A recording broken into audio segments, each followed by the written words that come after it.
Shalom, selamat pagi. Sate pagi hari ini bertemakan Ada Akhirnya, karya Pendeta Dr. Andar Ismail dari seri buku Selamat Bercinta, terbitan BPK Gunung Mulia. Uang kasur, itulah uang yang diberikan oleh gereja ketika kami masuk asrama sekolah teologi Balai Wijoto Malang.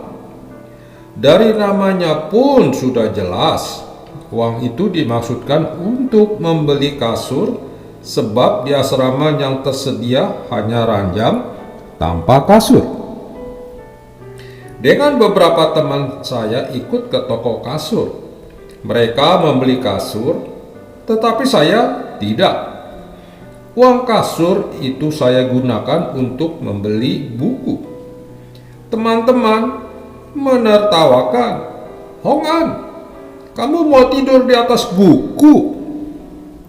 Alasan saya jelas, kasur hanya berguna selama di asrama, sedangkan buku bisa berguna juga sampai nanti saya jadi pendeta. Ternyata benar. Sampai hari ini saya masih menggunakan beberapa kamus dan gramatika yang dulu dibeli di Malang. 6 tahun di asrama saya tidur di atas papan beralaskan tikar daun pandan.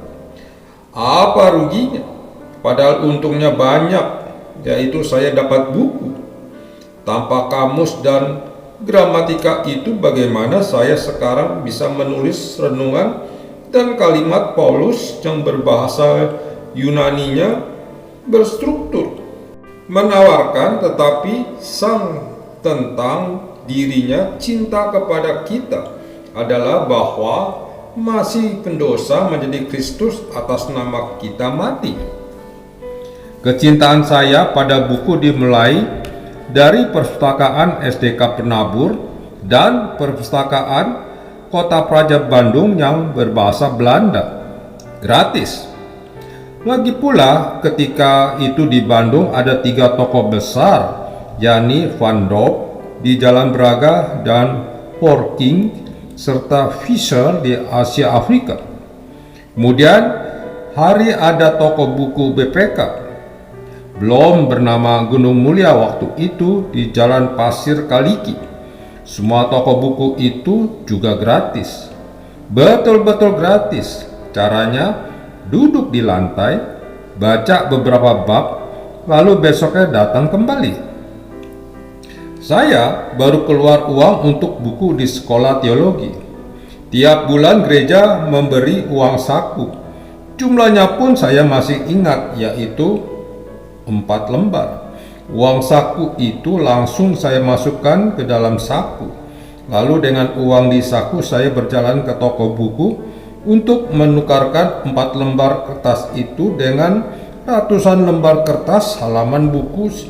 Sebagai asisten, penerjemah, dan pengetik naskah saya dibayar. Akan tetapi kepada dosen yang akan memboyong bukunya pulang ke Belanda, saya minta agar jangan dibayar dengan uang, melainkan dengan buku. Maka buku saya pun bertambah banyak. Hingga sekarang tiap celah saya gunakan untuk membeli buku. Pernah ada konferensi bertempat di hotel mewah. Pertanyaannya hanya beberapa puluh orang, namun berasal dari beberapa benua.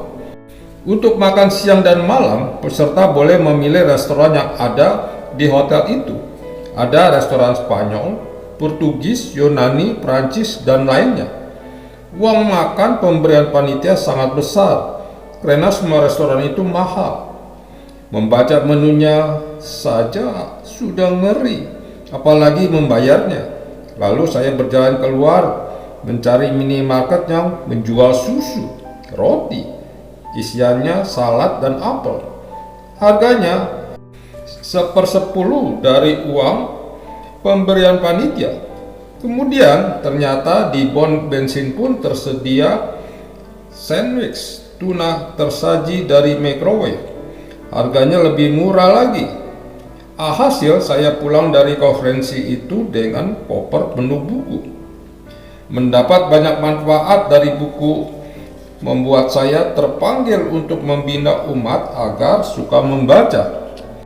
Ketika baru menjadi pendeta GKI Samanhudi, saya langsung menangani toko buku di gereja itu. Seorang penatua mengurus keuangannya.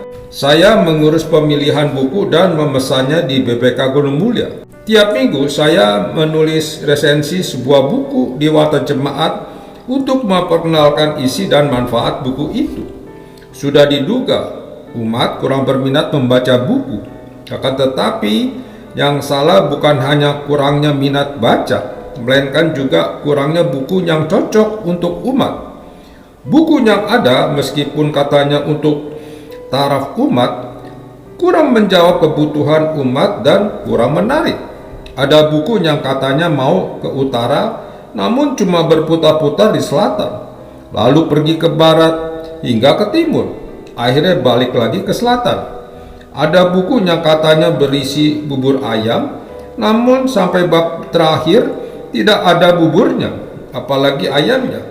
Ada buku yang katanya mau menjelaskan, namun setelah panjang lebar menjelaskan, apa yang dijelaskan itu bukan menjadi jelas, malah menjadi makin tidak jelas.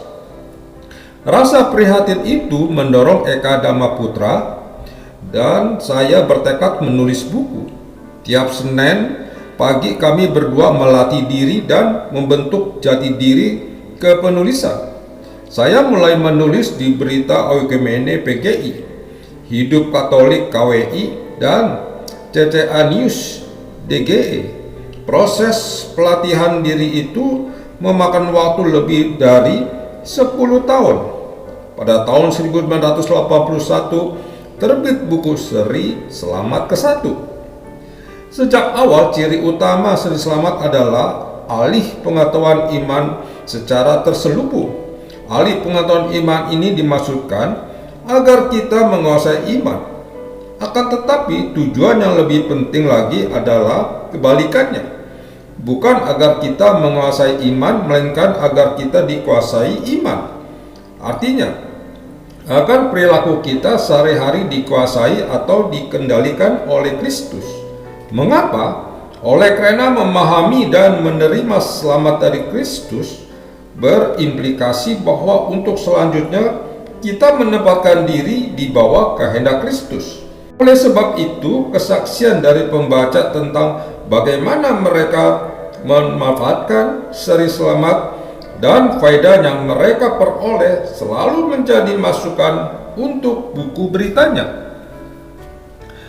Lebih membesarkan hati adalah kesaksian bahwa Seri Selamat dihadiahkan dan dihargai oleh mereka yang untuk pertama kali mengenal buku Kristen, pertama kali mendapat gambaran bahwa Yesus hidup sebagai orang biasa, dan pertama kali mengetahui keterbukaan Yesus terhadap orang yang dianggap amoral, asosial, dan etis.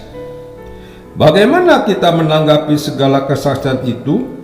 Penerbit, pembaca, dan penulis sepatutnya melihat itu sebagai kesempatan. Pertama, kesempatan meningkatkan minat baca umat. Kedua, kesempatan membina iman. Ketiga, kesempatan mengabarkan Injil. Keempat, kesempatan memperkaya hasanah perbukuan Indonesia. Namanya pun kesempatan, jadi ada akhirnya. Kesempatan atau peluang hanya tersedia dan berlaku untuk suatu waktu yang terbatas. Yesus pun melihat masa kerjanya sebagai kesempatan. Katanya, kita harus mengerjakan pekerjaan Dia yang mengutus aku. Selama masih siang akan datang malam di mana tidak ada seorang pun yang dapat bekerja. Yohanes pasal 9 ayat 4. Sekarang ini masih siang, oleh sebab itu saya menulis buku ke-27 ini sebagai komitmen mengerjakan pekerjaan Dia dan sebagai komitmen cinta saya kepada pencipta Seri Selamat. Sepanjang 27 buku, Anda telah menaruh kasih setia Seri Selamat. kasih Anda bak kasih sepantun tulisan pinggang dan bak kasih sepanjang jalan, bukan sepanjang penggalan. Kasih Anda saya terima dengan baik, kepada Anda saya berterima kasih. Apakah buku seri selamat yang berikut masih akan terbit? Selama masih siang, ya. Sementara masih siang, sepanjang masih siang, selagi masih siang. Amin. Mari kita berdoa. Bapa Surgawi, terima kasih pada pagi hari ini kami mendengarkan renungan dari Pendeta Andar Ismail mengenai buku. Biarlah kami punya komitmen membaca buku supaya mempertebal iman kami. Di dalam nama Tuhan Yesus kami berdoa. Amin.